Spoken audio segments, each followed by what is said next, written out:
Chers lecteurs de Boulevard Voltaire, on est ici devant Notre-Dame de Paris, devant ce monument symbole de Paris pour rencontrer un autre monument. Vous le connaissez, il s'appelle Baptiste Marchais. Il anime la chaîne YouTube Bench and Cigare. C'est un bon vivant, c'est un patriote, c'est un sportif. C'est tout ce qu'on aime chez Boulevard Voltaire. Salut Baptiste. Salut, ça va ?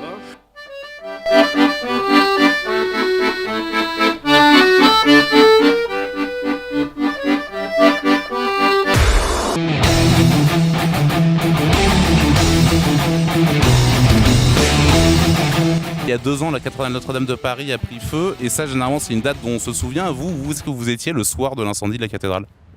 Alors déjà, avant même le soir, le matin même, il faut comprendre que moi je travaillais juste ici, on voit d'ici où je travaillais parce que j'étais portier à Saint-Michel.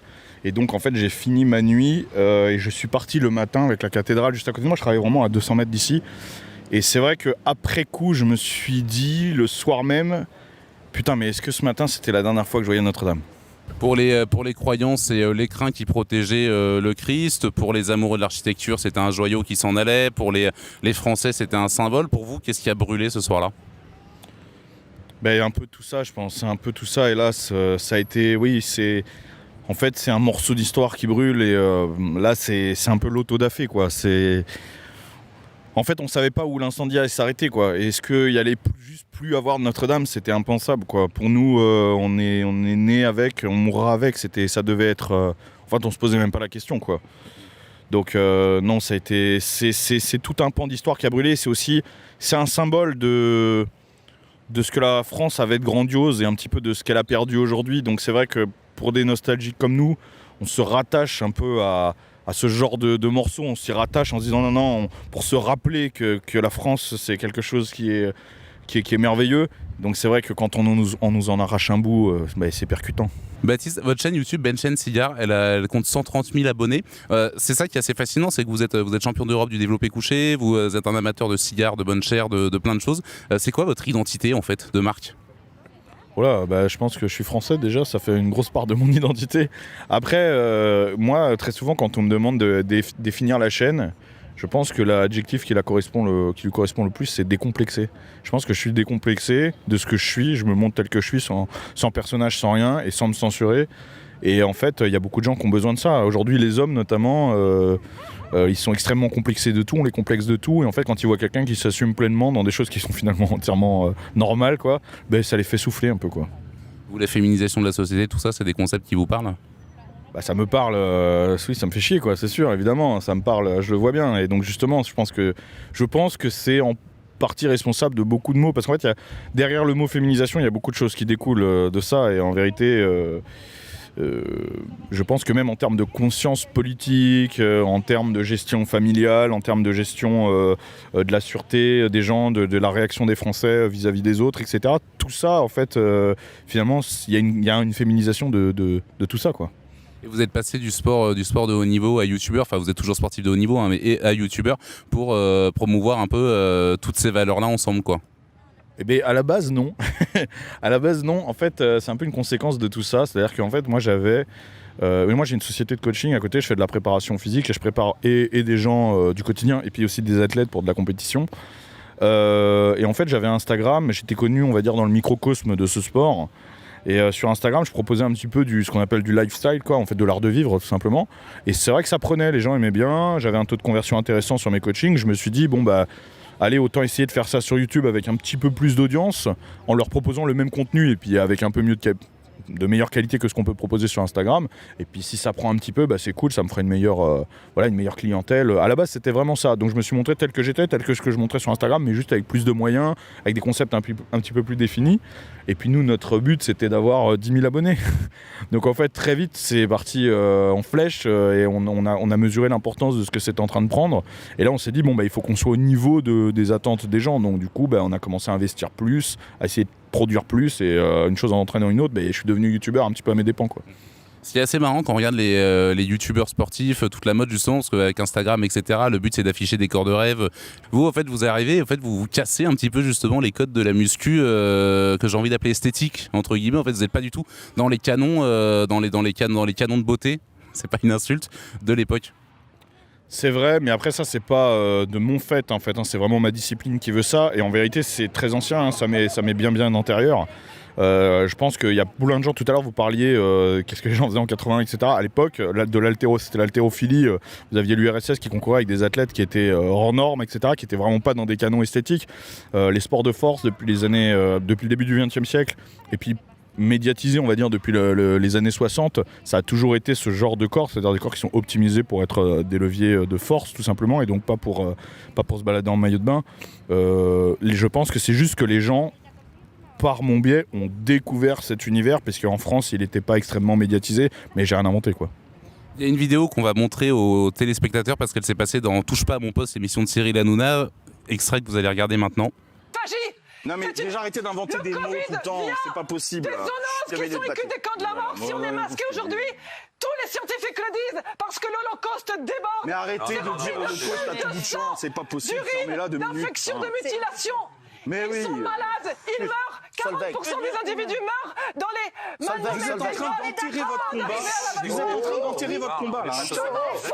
Vous en foutez, mais là vous faites, c'est contre-productif même pour votre combat. C'est vous. On n'arrivera pas à changer les choses tant qu'on aura des gens comme vous qui tueront le débat. Ne marche pas. La colère ne marche pas. Le calme ne marche pas. Le lyrique ne marche pas. Vous avez essayé le calme. Les larmes ne marchent pas. Nous sommes emprisonnés. Nous avons la police qui nous harcèle. La FNSEA on peut pas la laisser. La cellule Déméter qui nous met en prison. Nous nous suicidons. Nous ne pouvons pas résister au passage dans les camps de la mort. Allez-y, messieurs, dames. Vous êtes hors sol. Vous êtes une bande de cyniques hors sol. Et vous qui acquiescez, battez-vous. Battez-vous. La colère. Voilà, vous avez pu voir cette séquence absolument incroyable. Baptiste Marchais, vous avez assisté à ça aux premières loges. Qu'est-ce que vous avez ressenti justement en voyant ça, en voyant cette femme, mais perdre totalement le contrôle d'elle-même, péter les plombs en fait? Déjà, il n'y a pas eu de piège, hein, je m'y attendais, je savais contre qui j'allais être et je connaissais déjà le personnage. Je savais plus ou moins que ça allait se passer comme ça. Je savais pas quel temps de parole j'allais avoir. Bon, ils ont vraiment abusé dans le buzz, c'est-à-dire qu'ils l'ont laissé tout le long parce qu'ils voyaient bien qu'ils allaient faire le buzz et finalement au détriment du débat. Je pense que j'ai réussi quand même à placer subrepticement quelques trucs, quelques arguments. On m'a entendu parler une petite minute. Moi, ce que j'ai ressenti, en vérité, ça m'a pas énervé parce que voilà, comme je vous dis, je m'y attendais et puis bon, on a l'habitude avec ce camp. Après, à titre purement personnel, la personne elle me fait de la peine parce que voilà, elle a des problèmes psychiatriques. Je veux dire, il n'y a pas besoin d'être médecin pour s'en rendre compte. Quand vous êtes en face d'elle, vous voyez, elle tremble, elle pleure. Elle va pas bien et je pense qu'elle est sincère dans son message. C'est-à-dire qu'elle ressent une souffrance quand les animaux meurent. Elle voit bien qu'il y a des milliers d'animaux qui meurent chaque jour et elle n'arrive pas à le vivre. Elle est en profonde dépression. Et en fait, les producteurs de télé, eux, ils s'en foutent. Hein. Que ce soit les animaux, les humains, etc. Ils sont là pour faire du cash. Donc, ils se servent d'elle un petit peu comme un monstre de foire. Moi, ça m'a fait de la peine. On vous voit partager des repas absolument pantagruéliques avec des personnalités. Dernièrement, c'était Jean-Marie Billard. C'est quoi le but de ce format? C'est quoi? C'est promouvoir le terroir, c'est promouvoir l'excès un petit peu dans une société justement qui est hyper hygiéniste là-dessus? Alors je pense qu'il y a deux axes principaux de ce format. D'une, je promeux pas l'excès vraiment, on va dire, c'est juste que je prends le pan d'être un petit peu la caricature opposée à ce qu'on nous propose. C'est-à-dire que quand j'entends de la viande synthétique, etc., repas végétalisés ou les recommandations du gouvernement, je sais plus combien c'est, mais genre un truc comme 200 grammes de viande par semaine, etc. Eux, ils sont dans l'extrême caricature inverse. Donc je prends le pied d'être l'exact opposé et de montrer qu'autre chose existe. En vérité, il faut bien sûr, les repas de seniors, je le précise à chaque fois, c'est pas tous les jours. Ensuite, le deuxième axe de ce format, je pense que c'est aussi de créer un format un peu d'interview et d'échange, qui soit pas vraiment une interview, en fait, qui soit un échange, et de voir des personnalités un petit peu du monde, que ce soit artistique, sportif, etc., des gens qui sont pas purement politiques, dire des choses qui sont finalement métapolitiques et qui vont dans notre sens. C'est un peu la question spéciale stagiaire de Libération, mais en promouvant cet art de la table, les traditions, le terroir, en vous affichant avec des youtubeurs comme Papacito, est-ce que vous n'avez pas peur de tomber dans la catégorie youtubeur de la fachosphère, youtubeur d'extrême droite, et est-ce que c'est une insulte pour vous? Non, je m'en branle complètement. Et je pense que les gens, en fait, le public est pas... mon public est de toute façon... En fait, les gens qui viennent me voir s'en fichent. Et en fait, les gens qui seraient sensibles à ce genre d'argument, de toute façon, ne viendraient jamais me voir, peu importe ce que je fais. Donc, c'est pas dérangeant pour moi.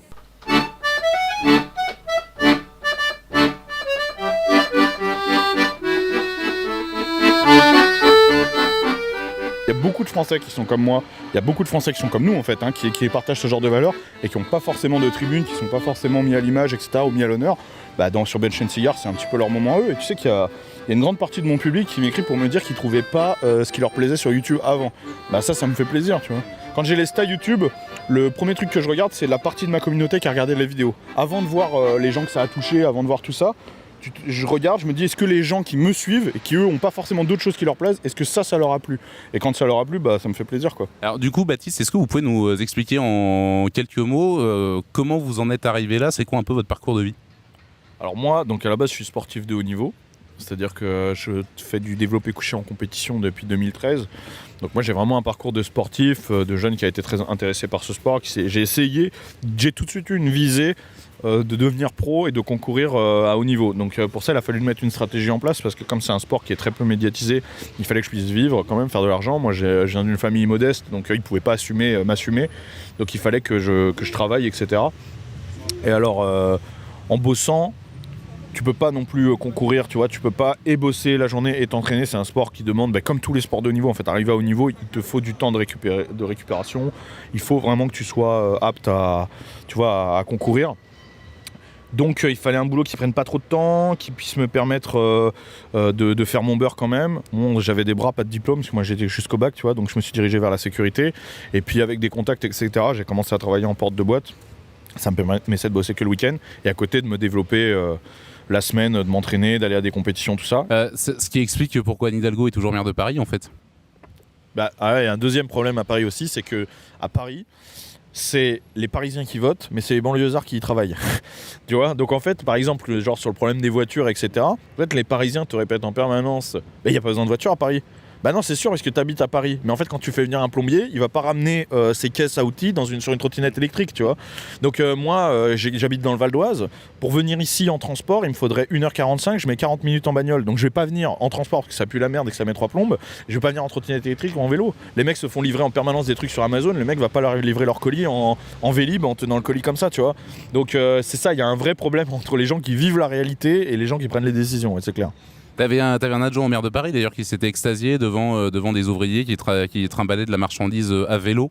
Et tu sais, cet aspect complètement déconnecté où les mecs finalement, d'un point de vue marketing c'est formidable, mais dans la réalité en fait c'est des ouvriers qui en chient, quoi. Mais oui, c'est l'horreur, mec. Putain, c'est l'horreur. T'imagines trimballer tes trucs à vélo, de la marchandise à vélo. Putain, c'est génial, c'est écolo. Bah ouais, c'est génial. Le pauvre mec qui va crever à 40 ans, c'est vrai que c'est génial, tu vois. Il va avoir une double scoliose, super. Comment vous expliquez ça justement, le fait que votre communauté, les valeurs auxquelles vous croyez et qui sont partagées quand même par un grand nombre de Français, elles soient si peu représentées dans les médias, même sur YouTube? C'est notre faute à nous. Après sur YouTube, franchement, le vent tourne énormément. Je pense que même on a gagné la bataille culturelle d'Internet, très clairement. Parce qu'aujourd'hui, tous les YouTubeurs, on va dire politiques vraiment, ou alors métapolitiques qui fonctionnent, sont à droite. Donc c'est à côté, ils ont une moins bonne marge de parole, tu vois. Mais sur Internet, c'est une chose. Dans les médias, entre guillemets, mainstream, etc., c'est notre faute. Pendant des années, on a laissé la gauche avoir tous les milieux socioculturels, on leur a laissé la main dessus. Nous, on a joué un petit peu sur le côté marginal du fond de la classe, tu vois. Ouais, j'aime pas tout ça, je suis à part. Mais ouais, mais le problème, c'est que du coup, on parlait à personne, quand on parlait qu'entre nous. Donc aujourd'hui, honnêtement, il y a un vrai changement.